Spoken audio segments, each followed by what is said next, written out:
class, welcome to my channel. This is Kanchan Kukreti, your reasoning faculty. जी हाँ दोस्तों, inequality की series का दूसरा एपिसोड है ये. ठीक है, आज हम बात करने वाले हैं कि क्वेश्चंस में कहाँ कहाँ पर दिक्कत आती है, कैसे कैसे दिक्कत आती है. और परसों के सेशन में, यानी कि हमने इससे पहले वाले सेशन में बात की थी आपके सिंपल और जो इनइक्वालिटी में जो बेसिक चीजें होती हैं जिनका ध्यान रखना पड़ता है, बेसिक साइन जो होते हैं जिनका ध्यान रखना पड़ता है, उन सब पर हमने बात की थी. आज हम बात करने वाले हैं इस पे कि जब अलग अलग साइन आ जाते हैं तो क्या होता है ना. हम थोड़ा वो ले लेते हैं इसका ओवरव्यू टाइप. तो पिछली बार हमने इन साइन पर बात की थी, साइन किस तरीके से फॉर्म होके आ सकते हैं उस पर बात की थी. Greater than equals to, less than equals to, है ना. और नॉट इक्वल्स टू का क्या मीनिंग होता है, नॉट ग्रेटर देन का क्या मीनिंग होता है, इस पर बात की थी. तो चलिए शुरुआत एक छोटे से क्वेश्चन से करते हैं जिससे आपका रिवीजन भी हो जाएगा. पिछले सेशन में आपने जो पढ़ा है वो भी रिवाइज हो जाएगा. और देखते हैं, आप क्वेश्चन के फॉर्मेट को भी देख लीजिएगा कि किस तरीके का फॉर्मेट एग्जामिनर देता है. एग्जामिनर ने मान लीजिए बेटा स्टेटमेंट दिया, मैंने आपको पहले ही बताया था सिलॉक्स की तरह स्टेटमेंट आता है यहाँ पर. और मान लीजिए मैंने लिखा Rahul greater than equals to Shubham greater than equals to Ekta. ठीक है, मैंने यहां पर नाम लिख दिए. मैंने क्या कहा, एग्जामिनर अल्फाबेट हो, नाम हो, डिजिट्स हो, कुछ भी रख सकता है. ठीक है, उसके लिए एक सब्जेक्ट का काम कर रहा है, एक ऑब्जेक्ट का काम कर रहा है, एक प्रेडिकेट का काम, जैसा जो मानो आप. ठीक है, अब उसने कंक्लूजन्स पूछे. मैंने आपको कहा था एग्जामिनर आपसे क्या पूछेगा बेटा, कंक्लूजन्स पूछता है, यानी कि निष्कर्ष पूछता है. ठीक है, और निष्कर्ष वो एक पूछे, दो पूछे, तीन पूछे, कोई भी चलेगा. ठीक, अब उसने आपसे पूछा, मान लीजिए उसने पहला कंक्लूजन आपसे पूछा, Shubham is greater than Ekta. Second उसने पूछा आपसे शुभम इज इक्वल्स टू, या यहां पर उसने लेस देन बोल दिया, और यहां इक्वल्स टू एकता. ये क्वेश्चन का फॉर्मेट दिखा रहे हैं हम आपको. कंक्लूजन जो होते हैं बच्चे आपको 5 अलग से दिए होते हैं. ठीक है, ये गलती मत कर देना कि इनमें से कोई एक है तो एक को टिक करके आ गए. ये नहीं होते ऑप्शंस, ये तो आपको बताने होते हैं सही कौन सा है गलत कौन सा है, ये फाइंड करने हैं. ऑप्शन ऐसे देते हैं, कैसे, जैसे बिल्कुल स्लॉग्स में देता था, जैसे बोलेगा ओनली फर्स्ट कंक्लूजन, यानी कि केवल पहला निष्कर्ष अनुसरण करता है. Only first conclusion follows. ठीक है, इस तरीके से इसका मतलब होता है केवल पहला निष्कर्ष अनुसरण करता है. दूसरा ऑप्शन होगा ओनली सेकंड कंक्लूजन फॉलोज. ठीक है, तीसरा होगा आइदर फर्स्ट और सेकंड फॉलोज. आइदर बोलो, इधर बोलो, जो आप बोलते हो. ठीक है, उसके बाद बोलेगा neither first nor second follows. और एक ऑप्शन रखेगा बेटा बोथ फॉलोज. बोथ फॉलोज हमेशा ऐसे ही ऑप्शन नहीं रखेगा. यहां पर जितने आपके कंक्लूजन पूछे जाएंगे उसके हिसाब से ऑप्शन चेंज होते जाएंगे. आपको you have to mark one as your answer. ठीक है, देखो आपको करना क्या है, आपको स्टेटमेंट देखनी है. स्टेटमेंट के बेस पे आपको कंक्लूजन पता करना है कौन सा सही है कौन सा गलत है. जो भी आपका आंसर आएगा वो आपको मार्क करना है. और मैंने पहले भी कहा था जब हम स्लॉग्स पढ़ रहे थे बेटा, तो मैंने एक कंडीशन बताई थी आपको आइदर और की. आइदर और कब लगती है बेटा, यहाँ पर भी हम देखेंगे कब लगती है आइदर और. हमने स्लॉग्स में पढ़ा था कि आइदर और की कुछ कंडीशंस होती हैं, कुछ शर्तें होती हैं. यहाँ पर भी जब हम इनइक्वालिटी में आइदर और का इस्तेमाल करते हैं तो वहां पर भी कुछ शर्तों का हमें ध्यान रखना पड़ता है. ठीक है, तो यहाँ पर एग्जामिनर ने क्वेश्चन दिया. अब हम इस क्वेश्चन को, आपको पता है मैंने क्या बोला था, जब तक साइन सेम रहते हैं, जब तक साइन सेम रहते हैं यानी एक ही डायरेक्शन में रहते हैं, तब तक कोई समस्या नहीं. और मैंने आपको बताया भी था कौन सा साइन पहले होता है कौन सा साइन बाद में होता है, प्रायोरिटी कैसे दी जाती है ना. एक बार देख लो, मैंने कहा था कि इस तरीके के हमारे साइन होते हैं, ये बेसिक साइन हमारे यूज होते हैं, है ना. इन दोनों साइन को मिलकर ये वाला साइन बनता है, इन दोनों को मिला के ये वाला साइन बनता है. और मैंने कहा जब ये 3 साइन एक साथ आ जाए, इक्वल्स टू का कोई रोल नहीं होता बेटा. अगर ये 3 साइन या 2 साइन, ये 2 साइन एक साथ आ जाए तो पहली प्रायोरिटी इसको मिलती है, सेकंड इसको मिलती है, और थर्ड प्रायोरिटी इसको मिलती है. उसी तरीके से अगर ये 3 साइन आ जाए तो पहली प्रायोरिटी इसको मिलती है, दूसरी प्रायोरिटी इसको मिलती है, और तीसरी प्रायोरिटी इसको मिलती है. लेकिन हमने सिर्फ बात की थी कि जब सेम डायरेक्शन में आते हैं, अगर ये दोनों अपोजिट डायरेक्शन में आ जाए तो क्या करते हैं, उस पर भी बात करेंगे. लेकिन पहले मुझे इसका आंसर बताइए. निकाल भी दिया होगा अभी तक तो काफी बच्चों ने. उसने बोला शुभम और एकता का रिलेशन पूछा है. शुभम और एकता का, ये रहा शुभम, ये एकता. ठीक है, हम देख रहे हैं बेटा कि वो डायरेक्टली कनेक्टेड है, इनके बीच में कोई और व्यक्ति नहीं है, सिर्फ एक साइन है जो उनका रिलेशन बता रहा है। और रिलेशन क्या है? Shubham greater than equals to Ekta. इसका अर्थ है शुभम या तो एकता से बड़ा होगा या तो एकता के बराबर होगा। यही तो मतलब हुआ ना, यही मतलब हुआ। लेकिन क्या आप मुझे श्योरली बता सकते हो कि शुभम बड़ा ही होगा या बराबर ही होगा? क्योंकि दोनों चीजें एक साथ तो नहीं हो सकता, ये तो कंफर्म है कि दोनों चीजें एक साथ तो नहीं हो सकती। मैंने आपको पहले भी बताया था कि बेटा दोनों चीजें एक साथ नहीं होंगी, है ना। तो या तो शुभम एकता से बड़ा होगा या तो शुभम एकता के बराबर होगा। लेकिन पहले कंक्लूजन, निष्कर्ष में उसने कहा शुभम छोटा है एकता से, शुभम एकता से छोटा होगा। ये सही होगा कि गलत? बिल्कुल सही बोल रहे हैं कि क्या होगा, ये गलत होगा। पर कैसा गलत होगा बेटा? ये होगा डेफिनेट फॉल्स, डेफिनेट फॉल्स होगा, है ना, यानी कंफर्म गलत है। स्लॉग्स में हम पढ़ चुके हैं फॉल्स और डेफिनेट फॉल्स में क्या फर्क होता है। जो डाउट वाले होते हैं वो फॉल्स होते हैं, और जो डेफिनेट फॉल्स होते हैं, जो कंफर्म गलत होते हैं, उसे हम डेफिनेट फॉल्स बोलते हैं। ठीक है, तो ये तो कंफर्म गलत है कि शुभम छोटा तो एकता से होने से रहा, वो बड़ा होगा या तो फिर बराबर होगा। दूसरा पूछता है शुभम एकता के बराबर है। अब इसको भी ध्यान से देखिएगा बेटा, शुभम एकता के बराबर है, क्या ये सही है? कुछ लोग बोल रहे हैं हाँ जी मैम सही है, कुछ लोग बोल रहे हैं नहीं गलत है ना। लेकिन देखो बेटा, शुभम एकता के बराबर ही होगा ये आप क्लेम नहीं कर सकते। क्यों? क्योंकि हमें सबूत चाहिए, और स्टेटमेंट में सिर्फ ये बोला है कि शुभम या तो बड़ा है या तो बराबर है। तो अगर कोई आपसे पूछे बराबर ही होगा तो आपके पास सबूत नहीं है। आप क्या बोलोगे? 50% चांस बड़े होने के हैं शुभम के और 50% चांस बराबर होने के हैं। तो आप इसको श्योर तो नहीं कह सकते, इसलिए आप इसे गलत करोगे। गलत क्यों किया? क्योंकि ये कैसा केस है बेटा? डाउट। जो भी केस डाउटफुल होता है उसको हम गलत मानते हैं। ये दोनों गलत है बेटा, यानी जब आप ऑप्शन टिक करोगे तो आप ऑप्शन टिक करोगे चौथा ऑप्शन क्या है? Neither first nor second follows. इसका मतलब है ना तो पहला और ना ही दूसरा निष्कर्ष अनुसरण करता है।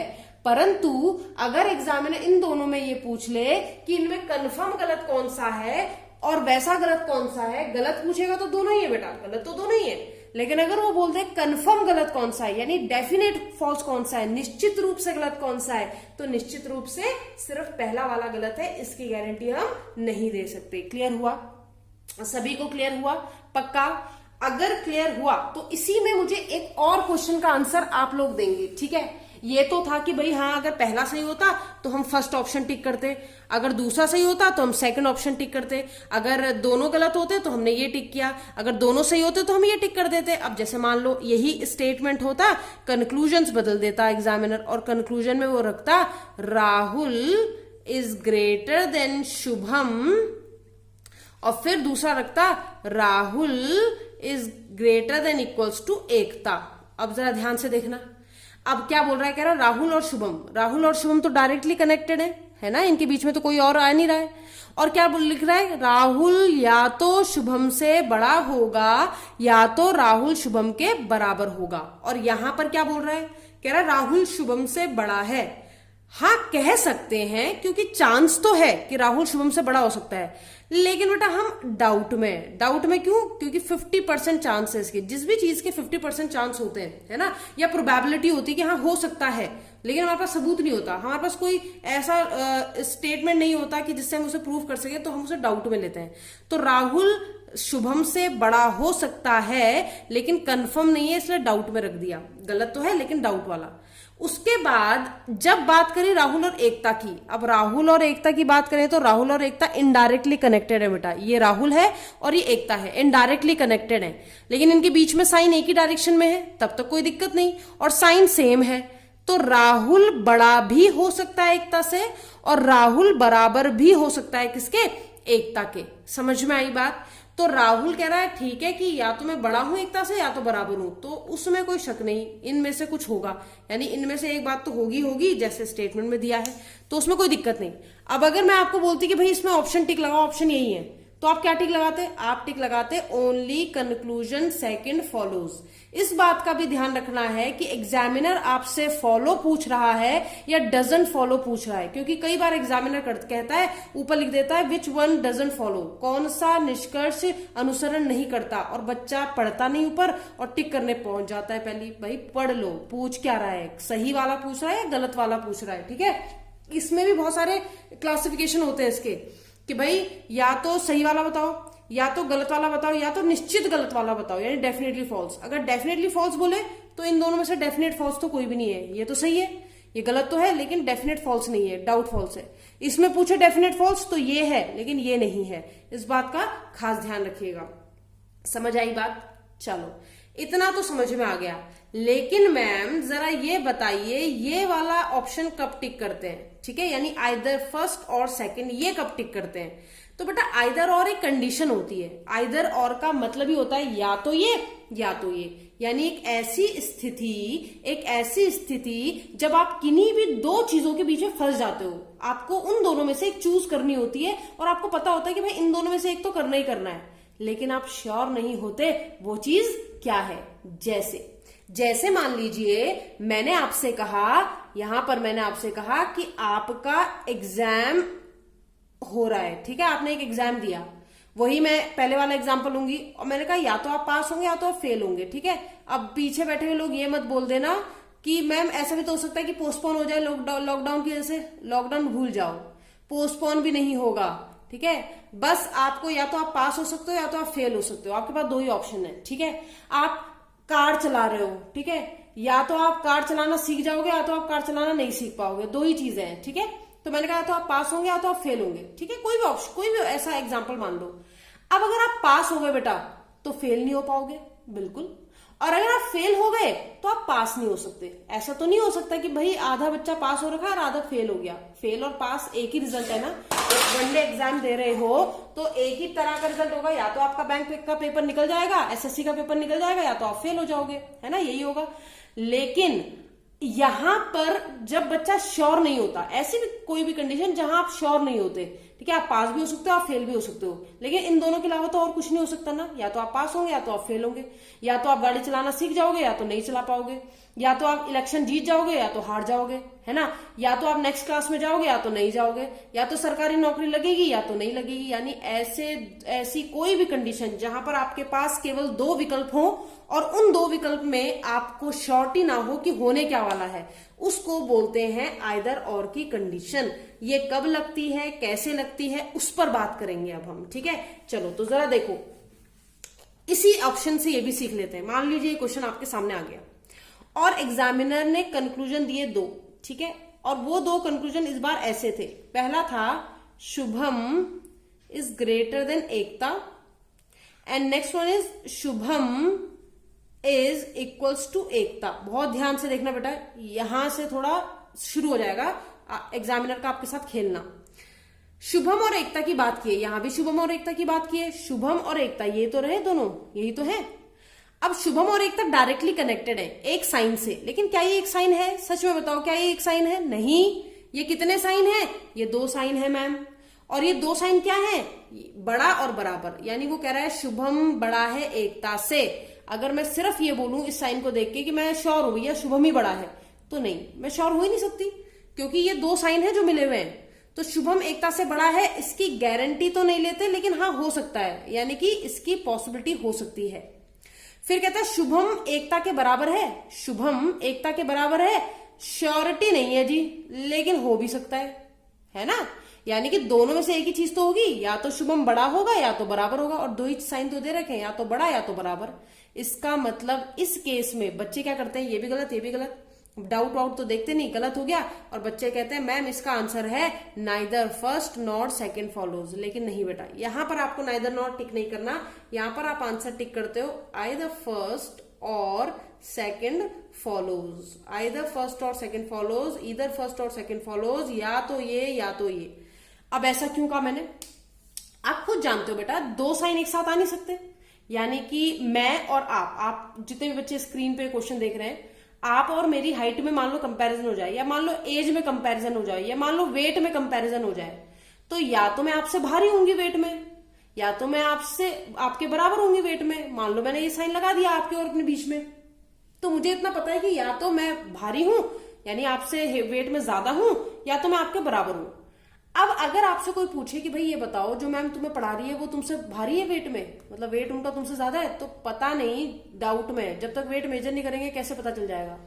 मैंने कहा भाई जो मैम तुम्हें पढ़ा रही हैं वो तुम्हारे वेट में और तुम्हारा वेट और मैम का वेट बराबर है, पता नहीं यार, डाउट है, लेकिन हमें इतना पता है कि इन दोनों में से एक चीज तो होने वाली है, या तो मैम हमसे भारी है या तो बराबर है, क्योंकि यहाँ पे साफ बोला हुआ है कि 2 ही साइन हो सकते हैं, तीसरा साइन खत्म कर दिया, ठीक है, यानी मैम हल्की तो नहीं हो सकती बिल्कुल भी, है ना। तो इसका मतलब ऐसी स्थिति में जब भी आप फंसोगे, ऐसी स्थिति में जब भी आप फंसोगे तो आप क्या लगाओगे बेटा, आइदर और। शर्त क्या है, शर्त क्या है, शर्त ये कि सब्जेक्ट प्रेडिकेट सेम होना चाहिए, यानी जिन दो चीजों के बीच में कंपैरिजन करा रहे हो वो समान होनी चाहिए। दूसरी शर्त क्या है, दोनों डाउटफुल होनी चाहिए, डाउटफुल होंगी बेटा तभी तो आइदर और लगाओगे, अगर डाउटफुल ना होता तो आइदर और कैसे लगती, है ना। जैसे यहाँ पर देखो ये वाले जब कंक्लूजन क्या था, इसमें ये डाउट था, ये डेफिनेट फॉल्स था, होने के लिए तो ये भी गलत थे, शुभम एक था, यहाँ भी थे, यहाँ भी थे, लेकिन ऐसा क्यों नहीं किया हमने कि आइदर और लगा देते, क्यों नहीं किया, क्योंकि बेटा ये डेफिनेट फॉल्स था और ये डाउट वाला था।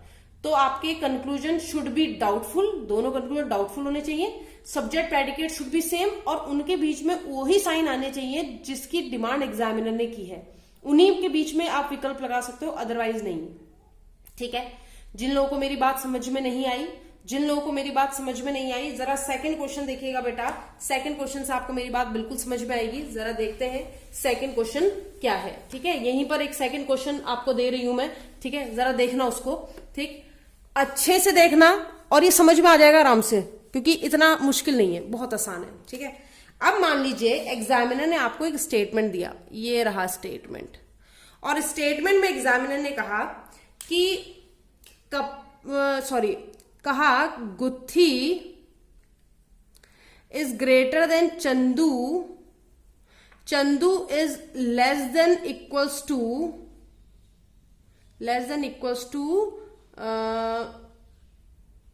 दादी। ये मैंने ऐसे ही नाम ले लिया, ठीक है, रैंडमली कुछ भी उठा दिया, नाम ले लिया, ऐसे ही दिख रहा होगा सबको। अब मान लीजिए एग्जामिनर ने कंक्लूजन दे दिया, पहला कंक्लूजन बेटा, पहला कंक्लूजन दिया चंदू इज लेस देन दादी, और सेकंड दे दिया चंदू इज इक्वल्स टू दादी। अब अगर मैं आपको वही ऑप्शन दे दूं, कोई भी ऑप्शन, और मैं आपसे, और मान लो मैं आपको ऑप्शन नहीं दे रही हूं, मैं कह रही हूं बेटा इसका आंसर आपको टिक करना है, इसका आंसर आप क्या देंगे, तो भाई जो भी समझदार बच्चा होगा सही दे देगा, है ना। हमें सिर्फ 2 लोगों के बीच में कंपैरिजन का है, चंदू और दादी, यानी सब्जेक्ट प्रेडिकेट तो सेम है, चंदू दादी चंदू दादी। फिर हमें चंदू दादी के बीच में पता है कि 2 रिलेशन आ रहे हैं, यानी 2 के बीच में आइदर और लगने वाली है। कब लगेगी, एक बोला कि चंदू या तो छोटा होना चाहिए दादी से, या तो चंदू बराबर होना चाहिए। जब उसने पहला पूछा उसने कहा चंदू छोटा है दादी से, तो श्योर तो नहीं है लेकिन हो सकता है, यानी डाउट है। उसके बाद चंदू बराबर है दादी के, चंदू बराबर है दादी के, श्योर तो नहीं है लेकिन डाउट है। लेकिन इतना कंफर्म है, इतना कंफर्म है कि इन दोनों में से एक चीज होगी, 50% चांस इसके हैं तो 50 इसके, तो चंदू या तो दादी से छोटा होगा या तो दादी के बराबर होगा। इसलिए हम आंसर क्या टिक करेंगे बेटा, आइदर फर्स्ट और सेकंड फॉलोज, या तो पहला या तो दूसरा निष्कर्ष अनुसरण करेगा। बहुत सिंपल सा क्वेश्चन लिया है मैंने ये, अभी तो कॉम्प्लिकेटेड भी आएंगे, चिंता मत करो, ठीक है। समझ में आ गई होगी बात, पक्का। लेकिन अगर मान लीजिए मैं ये ले लेती, मान लो मैं स्टेट कंक्लूजन में लेती गुत्थी is greater than less than Chandu, मान लो मैंने कहा लेस देन चंदू, और दूसरा मैं ले लेती गुत्थी इज इक्वल्स टू चंदू। अब ये नहीं कि आपने देखा गुत्थी चंदू और आपने लगा दिया क्या आइदर और, भाई उसके लिए कुछ कंडीशंस होती हैं, है ना। अब चंदू गुत्थी यहां भी है, चंदू और गुत्थी यहां भी है, होने के लिए तो यहां है, लेकिन इस बार चंदू और गुत्थी के बीच में एक ही साइन है। एक ही साइन का मतलब है आइदर और का मतलब ही नहीं बनता, साफ साफ दिख रहा है कि भाई गुत्थी बड़ी है चंदू से। अब उसने ये बोला कि गुत्थी छोटी है चंदू से, ये छोटे का साइन है बेटा, गुत्थी छोटी है चंदू से, मैंने कहा गलत है। मैंने कहा डाउट की वजह से गलत कर रहे हो, कंफर्म है, तो मैंने कहा ये डेफिनेट फॉल्स है। क्या है ये, निश्चित गलत है। क्यों, क्योंकि गुत्थी छोटी कभी नहीं होगी चंदू से, बड़ी है, साफ दिख रहा है, गुत्थी छोटी नहीं होगी। फिर कहते हैं अच्छा गुत्थी और चंदू में बराबर का साइन है, गुत्थी चंदू के बराबर है, मैंने कहा बराबर मतलब ही नहीं उठता, यानी सवाल ही पैदा नहीं होता। अब ये भी क्या हो गया, डेफिनेटली फॉल्स। अब गलत तो बेटा दोनों है, गलत तो दोनों है, और सब्जेक्ट प्रेडिकेट भी सेम है, पर क्या यहां पर मैं आइदर और लगाऊंगी, क्या यहां पर मैं आइदर और लगाऊंगी, बिल्कुल नहीं लगाऊंगी। क्यों नहीं लगाऊंगी, क्योंकि यहां पर मैम सब्जेक्ट प्रेडिकेट भले ही सेम है, लेकिन ये दोनों कंक्लूजन आपके डाउट में नहीं है, ये कंफर्म गलत है, ये डेफिनेट फॉल्स है। तो इन दोनों की होने की संभावना तो खत्म हो गई। क्यों? संभावना तभी तो होगी जब हम डाउट में होंगे, और डाउट में हम तभी होंगे जब किन्हीं दो चीजों के बीच में एक से अधिक साइन लगेगा। लेकिन यहां पर तो एग्जामिनर ने पहले ही बता दिया कि गुत्थी हर हाल में चंदू से बड़ी होगी, तो छोटी होने का और बराबर होने का तो चांस ही नहीं है। यानी अब आप इस पर क्या टिक लगाओगे? आप लगाओगे neither first nor second follows. यानी अगर इसका आंसर आप टिक लगाते हैं तो बच्चे आप लगाओगे neither first nor second follows. समझ में आ रही होगी बात सभी को, है ना? चलिए, अगर बात समझ में आ रही है तो बढ़ते हैं अपने नेक्स्ट क्वेश्चन की तरफ और लेवल बढ़ाते हैं थोड़ा, ठीक है? चलिए बच्चे, आपको नेक्स्ट क्वेश्चन आपके सामने है, देख पा रहे होंगे आप, है ना? अब यहां से थोड़ी समस्या शुरू होने वाली है, ठीक है? डरिएगा नहीं, समस्या है तो समाधान भी है, ठीक है?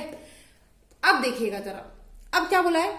बोला है अली इज ग्रेट। आलिया है ये, आलिया से समझोगे, जानते हो ना आलिया को, है ना? हाँ, तो आलिया, दीपिका और सोनाक्षी की बात हो रही है जी। क्या बोला है? Alia is greater than less than Deepika, और दीपिका इज ग्रेटर देन और लेस देन सोनाक्षी। पूछा किसके बारे में? आलिया और सोनाक्षी के बारे में। अब आराम से आंसर निकालो, और मैं यहां पर ऑप्शन दे रही हूं, और इनमें से आप मुझे बताइएगा कि आंसर क्या है। इनमें से आप मुझे बताइएगा कि आंसर क्या है, ठीक है? Only first follows, only second follows, either first और सेकंड फॉलो। आराम से देख के बताना, ठीक है? और या तो नाइदर फर्स्ट नॉर सेकंड, और लास्ट बोथ फॉलोज। अब आप मुझे बस ये बताइए कि आपके एग्जाम में क्वेश्चन आ चुका है मान लो, और आपको आंसर टिक करना है। अब आप आंसर क्या टिक करेंगे ये बता दीजिए कि क्या आप आंसर टिक करने वाले हैं। बड़ी तेज से आवाज आ रही है, आइदर और, आइदर और, आइदर और, है ना? कितने लोगों का आइदर और आया? कितने लोगों का आइदर और आया? देखो जरा। अच्छा, आ गया आइदर और। अब बेटा पेन कॉपी छोड़ दो और जरा बोर्ड पे देखो, है ना? अब होने वाली है क्या? गुगली, खतरनाक वाली। देखो क्यों, यहां समस्या क्यों आती है बच्चे को समझना। अब हम इसे गणितज्ञ विज्ञान से भी करेंगे और वैसे भी करेंगे, मतलब मैथमेटिकली भी मैं आपको प्रूफ कराऊंगी इसे, और वैसे भी, क्योंकि काफी बच्चे भी प्रूफ मांगेंगे कि ऐसा कैसे, ऐसा कैसे, है ना?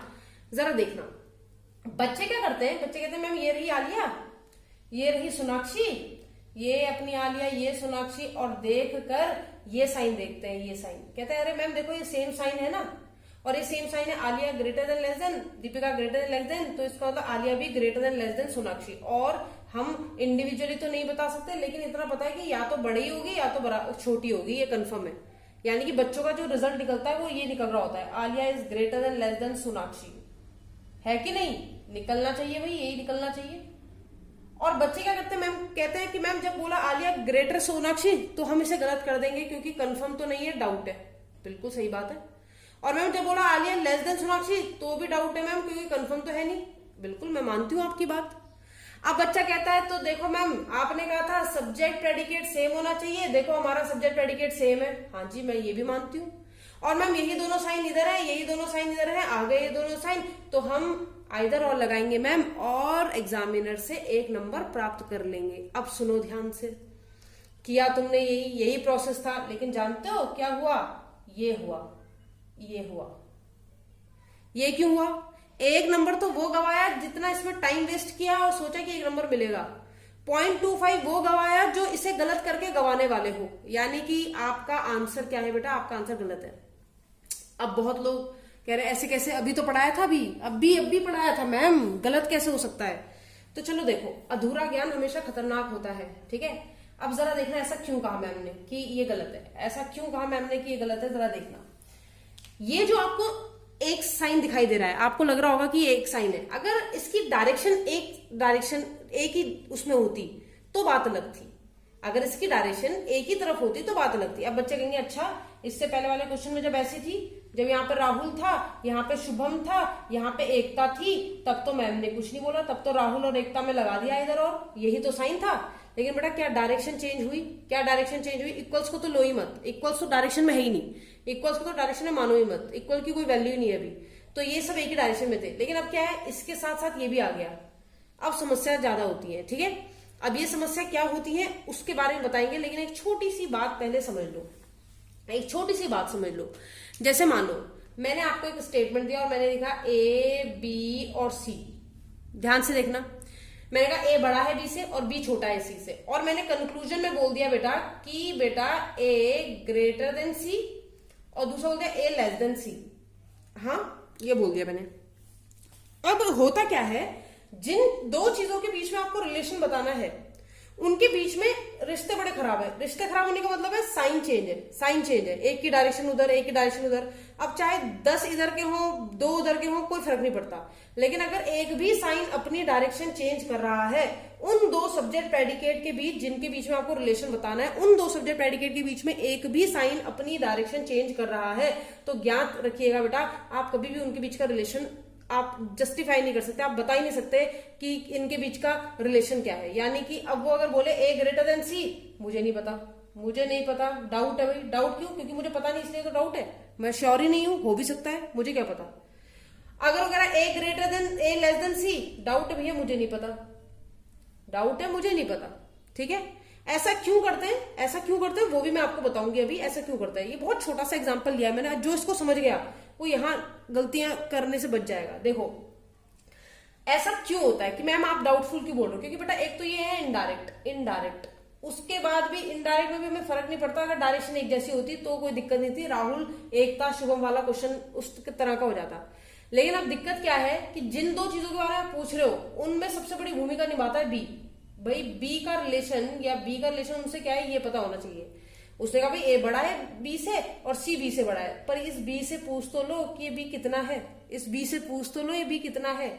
यानी कि अगर ध्यान देना, यानी कि जैसे मैंने आपको ये लिखा है ए ग्रेटर देन बी और लेस देन सी। अब मान लो मैं इसे वैल्यू दे दूं, अभी तो ये ऐसे है ना, वैल्यू थोड़ी ना है, वैल्यू होती तो देख के बता देते। मान लो ये 70 है, ठीक है, ए की वैल्यू 70 है और मैं कह रही हूँ ए जो है वो बी से बड़ा है, मैंने क्लेम कर दिया ये बी से बड़ा है, लिखा है तो मतलब मानना पड़ेगा, स्टेटमेंट में लिखा है बेटा तो मानना पड़ेगा। तो बी की वैल्यू 70 से कम ही तो होगी, बी की वैल्यू 70 से कम होगी। 70 से कम कितनी? मैंने कहा जितना मन करे, एग्जाम्पल है जितना मन करे। तो मैंने कहा ठीक है, मैंने मान ली कि इसकी वैल्यू 40 है, सेटिस्फाइड। आप 60 पे मान सकते हो, आप 69 मान सकते हो, आप 64 मान सकते हो, आपका जो मन करे, लेकिन 70 से कम मानना है। अब उसने कहा कि बी जो है वो सी से छोटा है, यही तो कहा, बी जो है वो सी से छोटा है, इसका मतलब बी की वैल्यू से सी की वैल्यू बड़ी होगी, इसका मतलब बी की वैल्यू से सी की वैल्यू बड़ी होगी। लेकिन कितनी बड़ी होगी, लेकिन कितनी बड़ी होगी ये तो नहीं बताया। अब सी कह रहा है भाई मेरी कोई भी वैल्यू रख दो, 40 से बड़ी कोई भी वैल्यू रख दो, जो तुम्हारा मन करे। मैंने कहा ठीक है 50 रख दे, कह रहा हाँ रख दो। मैंने कहा 60 रख दे, कह रहा हाँ। मैंने कहा 70 रख दे, कह रहा हाँ। मैंने कहा 80 रख दे, कह रहा हाँ। मैंने कहा वाह। अब इस सी की वैल्यू हमें क्या पता, कुछ भी हो सकती है, वो तो डिपेंड करता है बी की वैल्यू पर। हमने ये एग्जांपल ही तो लिए, हमें किसने वैल्यू थोड़ी ना दी। लेकिन 40 से कम नहीं हो सकती, ये कंफर्म बात है, और ना ही 40 हो सकती, क्योंकि बराबर का साइन तो नहीं है। अब अगर मैं एक केस बोलूं कि भैया ए जो है वो बड़ा है सी से, ये वाला केस, ए बड़ा है सी से, तो क्या ए सी से बड़ा है? अगर मैं 50, अगर मान लो सी की वैल्यू 50 होती तो ए सी से बड़ा हो जाता, ये कंफर्म हो जाता, होता कि नहीं होता। लेकिन अगर मान लो सी की वैल्यू 50 ना होकर 80 होती, तो अगर सी की वैल्यू 50 ना होकर 80 होती तो ये गलत हो जाता, तब तो ये गलत हो जाता। अब कैसे आप क्लेम करते, किससे लड़ते बताओ, किससे लड़ते? किसी से नहीं लड़ सकते थे, है ना।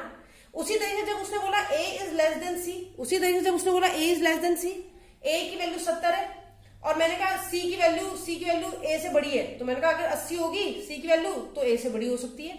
लेकिन अगर सी की वैल्यू 50 होती तो ए से बड़ी होती, मैंने कहा नहीं। तो यानी अभी भी आपको केस में डाउट है, यानी दोनों केस कैसे हैं बेटा, डाउटफुल है। दोनों केस कैसे हैं, डाउटफुल है। आई बात समझ में, दोनों केस डाउटफुल है। तब आप क्या टिक करते हैं, बोथ फर्स्ट एंड सेकंड, या sorry neither first and second, neither first nor second follows, दोनों में से कोई भी निष्कर्ष अनुसरण नहीं कर रहा है। समझ में आई इतनी बात। अब कुछ बच्चे कह रहे हैं अच्छा तो मैम एक बात बताओ, हमें तो प्रूफ करके दिखाओ, जब आपने राहुल एकता का रिलेशन बताया, राहुल और शुभम वाले और एकता वाले में ऐसा क्यों नहीं हुआ फिर? तो लो ये भी देख लो भैया क्यों नहीं हुआ। उस क्वेश्चन में ऐसा था, पीछे अगर देखोगे पेज तो अभी यही क्वेश्चन हमने किया है। उसमें क्या था, राहुल एकता के, मैंने पहले बोला डायरेक्शन एक जैसी होनी चाहिए, इक्वल को छोड़ो मारो गोली, डायरेक्शन एक जैसी होनी चाहिए। अब क्या होता, मान लो राहुल की वैल्यू है 70, राहुल कोई 70 साल का व्यक्ति है, और मैंने कहा राहुल तुम या तो शुभम से बड़े हो या तो तुम शुभम के बराबर हो। तो राहुल का ठीक है, या तो मैं बड़ा हूंगा या तो मैं बराबर हूंगा, किसके, शुभम के। दोनों चीजें एक साथ तो हो नहीं सकती। अगर राहुल शुभम से बड़ा है तो मान लो शुभम की वैल्यू 60 है, 70 60 से बड़ा है, और अगर राहुल शुभम के बराबर होता तो ये शुभम 70 होता कि नहीं होता। दोनों कंडीशन लेके चल रही हूँ। अब शुभम कह रहा है कि या तो मैं या तो एकता से बड़ा हूं या तो मैं एकता के बराबर हूं। अगर एकता के बराबर है तो भाई तुम्हारी वैल्यू 70 तो एकता की भी 70, और अगर तुम एकता से बड़े हो, अगर तुम एकता से बड़े हो तो एकता की वैल्यू तुमसे छोटी होगी तो 50। अब अगर मैं राहुल का कंपैरिजन एकता से कराऊं तो या तो राहुल एकता से बड़ा होगा, या तो 70 50 से बड़ा है, या तो 70 70 के बराबर होगा, यानी कि या तो बड़ा या तो बराबर। इसलिए वहां पर आइदर और लग गई थी बेटा, इसलिए आइदर और लग गई थी, क्योंकि या तो ये हो सकता है या तो ये हो सकता है, इनके अलावा और कुछ नहीं हो सकता। यानी कि आप ऐसा मत कहना कि भाई ऐसा क्यों नहीं हुआ मैम कि राहुल एकता से छोटा हो सकता है, ऐसा क्यों नहीं हुआ, ये तो हो ही नहीं सकता ना, कैसे हो जाएगा। आप ये कंडीशन लो चाहे ये कंडीशन लो, ये हो ही नहीं सकता। अगर मान लो यहां भी मैं कहूं कि भाई राहुल तो एक शुभम से बड़ा है लेकिन शुभम जो है वो एकता से बराबर है, तो तब भी ये 60 ही होती है कि नहीं, तो तब भी 70 60 से बड़ा ही होता। समझ लो मेरी बात को कि मैं क्या कहना चाह रही हूं, समझ पा रहे होंगे थोड़ा थोड़ा तो, है ना। जिनको नहीं समझ में आ रहा वो धैर्य रखिए, क्योंकि मैं यही हूं जब तक तुम्हारा सिलेक्शन नहीं हो जाता, इधर ही, है ना। तो चलो देखो, अब यहां से हटाते हैं। अब जरा देखो, ये जो बात यहां कही है, ये जो कही भी बात है बेटा, इसके बहुत सारे मीनिंग निकलते हैं। पहला मीनिंग जरा देखना, आलिया, दीपिका और सोनाक्षी, ठीक है। पहला, आलिया और दीपिका के बीच में कोई भी एक साइन रख दो, इन दोनों में से एक रखना है, अपनी मर्जी से नहीं। तो बच्चे ने कहा मैम ग्रेटर रख दो, रख दिया। मैंने कहा इनमें से भी एक साइन रखना है, बच्चे कह रहे मैम इसमें भी ग्रेटर रख दो, रख दिया। क्योंकि दो साइन एक साथ तो हो नहीं सकते, एक साइन एक टाइम पे होगा, ठीक है। एक बच्चा आया कह रहा मैम अपनी मर्जी से ऐसे कैसे रख दिया आपने, हमसे तो पूछा ही नहीं, अब हम अपनी मर्जी से भी रखेंगे, रख लो बेटा कोई दिक्कत नहीं। एक बच्चा कहता है मैम इसमें लेस देन का साइन रखो, मैंने कहा ठीक है। एक बच्चा कहता है इसमें भी लेस देन का साइन रखो, मैंने रख दिया। फिर एक और बच्चा आया कह रहा मैम ऐसे थोड़ी ना, सबकी अपनी अपनी चलेगी, इसमें ये डायरेक्शन इसमें ये डायरेक्शन, ऐसा भी तो हो सकता है मैम कि आलिया तो बड़ी हो एक दीपिका से और दीपिका जो है वो छोटी हो सोनाक्षी से। अब यहाँ पर उनकी एज में वो मत करते रहना कि नहीं आलिया तो अभी पैदा हुई है, आलिया छोटी है, ये वो सितारे नहीं समझना तुम, ठीक है। ये बस ऐसे ही मैंने लिया एग्जाम्पल। और उसके बाद एक बच्चा आया कह रहा मैम आलिया को तो हम छोटी रखेंगे दीपिका से, लेकिन दीपिका को हम सोनाक्षी से बड़ी रखेंगे। यानी करने के लिए तो बच्चा कोई भी साइन कर सकता है, यानी ये साइन इन चारों कॉम्बिनेशन के अलावा और कुछ नहीं हो सकते। या तो दोनों तरफ बड़ा का साइन, या तो एक तरफ बड़ा एक तरफ छोटा, या तो एक तरफ छोटा एक तरफ बड़ा, या तो दोनों तरफ छोटे छोटे, यानी इन साइन के अलावा तो कुछ नहीं हो सकता। अब अगर, क्योंकि एक टाइम पे एक ही साइन होगा, मैं पहले बोल रही हूं। अब अगर आलिया और सोनाक्षी का रिलेशन कोई मुझसे पूछे तो यहां से तो एक ही डायरेक्शन में साइन है, तो इसका मतलब आलिया बड़ी होगी सोनाक्षी से, यानी आलिया सोनाक्षी से बड़ी होगी। प्रूफ हो सकता है, यहाँ पे से आराम से हो सकता है प्रूफ, कोई दिक्कत ही नहीं है। एक बच्चे ने ये वाला केस देखा, वो बच्चा कह रहा नहीं भाई सारे साइन तो इधर की तरफ है, तो आलिया सोनाक्षी से छोटी है, ये वाला साइन आ रहा है, तो हमारे हिसाब से तो मैम आलिया छोटी होनी चाहिए सोनाक्षी से। मैंने कहा ठीक है भैया, ये भी मान लिया। एक बच्चा आया कह रहा मैम देखो इस कंडीशन में ये आलिया बड़ी भी हो सकती है दीपिका से, और सोनिका दीपिका से बड़ी बिल्कुल। तो आलिया की वैल्यू अगर मान लो 70 मान ली हमने, दीपिका को आलिया से कम मानना है तो मान लो 60 मान लिया। और उसी तरीके से मैम सोनाक्षी को दीपिका से बड़ा मानना है तो मैं 70 भी तो मान सकती हूँ, 60 से बड़ा तो 70 भी होता है, 80 भी होता है, 60 से बड़ा तो 65 भी होता है। तो इससे अगर मैं कंपैरिजन कराऊंगी तो आलिया 70 होगा, अगर सोनाक्षी 70 होगी तो आलिया बराबर भी हो सकती है। अगर ये 80 होगी तो आलिया इससे छोटी भी हो सकती है। अगर ये 65 होगी तो आलिया इससे बड़ी भी हो सकती है। इसका मतलब आलिया कैन बी बड़ी, कैन बी छोटी, कैन बी बराबर। समझ पा रहे हो मेरी बात, समझ पा रहे हो हैं, गणित में बात की है ये, ठीक है, सबको समझ में आना चाहिए। इसका मतलब यहां पर हम आइदर और क्यों नहीं लगाते, ये डाउट में भी आ गए मैम, क्यों नहीं लगाई, क्योंकि बेटा एक कंडीशन और बची है इक्वल्स टू की। अब बच्चा कहता है मैम यहाँ जब इक्वल है ही नहीं तो आप इक्वल की बात क्यों कर रहे हो। आइदर और तब लगती है जब 3 साइन आते हैं, अब यहाँ पर 3 साइन चाहिए, या तो बड़ा, या तो छोटा, या तो बराबर, या तो बड़ा, या तो छोटा, या तो बराबर, 3 साइन, जो बेसिक 3 साइन होते हैं हमारे पास ये वाले, ठीक है। ऐसा इसलिए कह रही हूं क्योंकि यहां पर आलिया और सोनाक्षी के बीच में कोई भी रिलेशन हो सकता है, बड़े का भी, छोटे का भी और बराबर का भी, इन तीनों में से कोई भी रिलेशन हो सकता है बेटा। इसलिए यहां पर आइदर और सिर्फ 2 में नहीं, यहां पर कितने चाहिए आइदर और लगने के लिए? 3। अब बच्चा कहता है मैम ऑप्शन में लिखा होता आइदर फर्स्ट और सेकंड फॉलोज, आइदर थर्ड तो लिखा ही नहीं होता। बिल्कुल ऑप्शन में एग्जामिनर लिख सकता है इधर थर्ड भी, और कई बार एग्जामिनर क्या करता है इक्वल टू को एक के साथ चिपका के दे देता है, ऐसे जैसे भी मैंने दिया। अगर ये भी होता तो भी हम डाउट ही तो कहते हैं, लेकिन आलिया और सोनाक्षी के बीच में 2 रिलेशन नहीं, 3 रिलेशन हो सकते हैं। एक पहली चीज वो इनडायरेक्ट है बेटा, इनडायरेक्ट है। दूसरा उनके बीच में जो साइन है वो एक ही डायरेक्शन में नहीं है। अगर एक ही डायरेक्शन में होते तो 2 में आइदर और लग जाती। अब डायरेक्शन चेंज है, ये भी हो सकती है, ये भी हो सकती है, ये भी हो सकती है, ये भी हो सकती है। तो इस वजह से, ये डायरेक्शन के चेंज की वजह से हम यहाँ पर ना तो ये बता सकते कि आलिया बड़ी है सोनाक्षी से, ना तो ये बता सकते कि छोटी है, और ना ही ये बता सकते कि वो बराबर है। इस बात का खास ध्यान रखिएगा, ठीक है। अगर नहीं समझ में आया तो फिर से देखो। वैसे बैंक के बच्चों को तो आ ही गया होगा, इंटेलिजेंट होते हैं, पर कोई बात नहीं, लॉकडाउन के टाइम पे सब कुछ चलता है। मान लो मैंने इसको थोड़ा छोटा कर दिया, ADS कर देती हूं मैं, आलिया, दीपिका, सोनाक्षी, और मैं आपको यहां पर ऑप्शन कुछ इस तरीके से रख देती हूँ बेटा, ठीक है। ध्यान से देखना, सब वही चीजें हैं जो मैं बता रही हूँ। A is greater then D। अब D और S के बीच में क्या है? Not equals to. Not equals to मैंने क्या बताया था, क्या होता है? मैंने कहा बराबर नहीं है, तो या तो मैम बड़े होंगे या तो छोटे होंगे, यही तो मतलब हुआ। यानी इस नॉट इक्वल्स टू का मीनिंग यही तो हुआ बेटा, यही तो हुआ है ना। अब अगर कोई मुझे बोले कि भाई अब रिलेशन निकालने हैं, तो मैं कहूंगी भैया पहले रुको, या तो केस होगा ये वाला, या तो केस होगा ये वाला, है कि नहीं? या तो A बड़ा है D से, बिल्कुल ये तो कंफर्म है इनका रिलेशन, इन दोनों का रिलेशन तो कंफर्म है। D का S से नहीं पता, या तो D बड़ा होगा या तो D छोटा होगा, यही तो बोलोगे, है कि नहीं? अब अगर एग्जामिनर मुझसे कंक्लूजन में पूछे कि भैया A is greater then S, और दूसरा पूछे A is less then S, तो क्या इधर और लगेगी? A और S के लिए बोल रहा बेटा। एक तो पहली चीज ये इनडायरेक्टली कनेक्टेड है, अगर ये होता तो A की डायरेक्शन में साइन जा रहा था तो A ग्रेटर देन S ठीक हो जाता, लेकिन यही तो गारंटी नहीं है कि क्या यही है ऑप्शन, यही केस होगा। ये किसने बोल दिया? यहाँ पे ग्रेटर का ही साइन आएगा, ये किसने बोल दिया? ये कौन क्लेम कर रहा है? छोटे का साइन भी तो आ सकता है, अगर छोटे का आ गया तब तो इन दोनों के रास्ते चेंज हो जाएंगे, इसका डायरेक्शन इस तरफ, इसका डायरेक्शन इस तरफ, तब मैं A और S के बारे में कैसे बताऊंगी? तो मैंने कहा हाँ यार ये तो गड़बड़ हो जाएगी, यानी कि ये भी क्या हो जाएगा? डाउटफुल। अब बच्चा कहता हाँ मैम डाउटफुल है, सब्जेक्ट प्रेडिकेट सेम है, लगा दो इधर और। अरे भाई रुको रुको जरा, है ना। क्यों रुको? क्योंकि एक तो इनडायरेक्ट है, दूसरा इसमें इक्वल भी हो सकते हैं ये दोनों। ये बहुत अजीब बात होती है, बच्चा कहता है इक्वल जब साइन है ही नहीं तो कैसे हो सकते हैं मैम?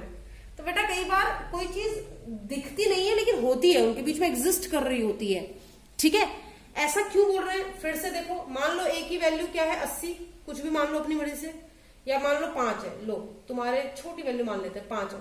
मैंने कहा 5 D से बड़ा है, मान लो D की वैल्यू 3 है, और मैंने कहा D जो है वो छोटा है S से, यानी S D से बड़ा है, तो S D से बड़ा है तो S तो 4 भी हो सकता है, 5 भी हो सकता है, 7 भी हो सकता है, वो तो कुछ भी हो सकता है ना। तो 3 से बड़ी वैल्यू तो कोई भी हो सकती है। अब इसका A का कंपैरिजन अगर मैं ऐसे कराऊं तो इस अगर 4 होती है इसकी वैल्यू तो A 4 से बड़ा होता है, यानी A ग्रेटर देन S होता। अगर 5 होती तो A इक्वल्स टू S होता। अगर 7 होती तो A लेस देन S होता। होता कि नहीं होता? होता कि नहीं होता?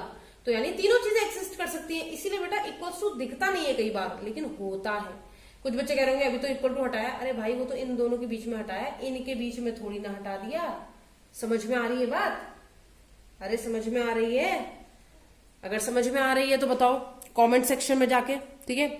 आज के लिए इतना ही रखेंगे, ठीक है। अगले एपिसोड में मुलाकात होगी अब, क्योंकि आज तुम्हारी जो मेमोरी है वो इतना ही लोड ले ले काफी है, ठीक है।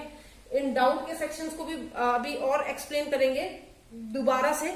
अगर आपको ये समझ में ना आया हो, ठीक है, पसंद बोलने वाली थी मैं कि पसंद ना आया हो, पसंद तो तुम्हें आएगा बेटा, है ना। पसंद तो आना ही चाहिए, इतनी मेहनत कर रहे हैं। और अगर तुम्हें ये समझ ना आया हो तो प्लीज कमेंट सेक्शन में मेंशन करो कि मैम हमें ये फलाना फलाना बात समझ में नहीं आई, ठीक है, ताकि मैं आपको बता सकूं। समझ में आई बात? तो इसलिए अगले एपिसोड में मिलेंगे अब। ठीक है, तब तक के लिए बाय बाय, अपना ध्यान रखिए और एंजॉय कीजिए लॉकडाउन के पीरियड को और अच्छे से पढ़ते रहिए ताकि फर्स्ट अटेम्प्ट में आपका एग्जाम निकल जाए। Thank you, bye bye.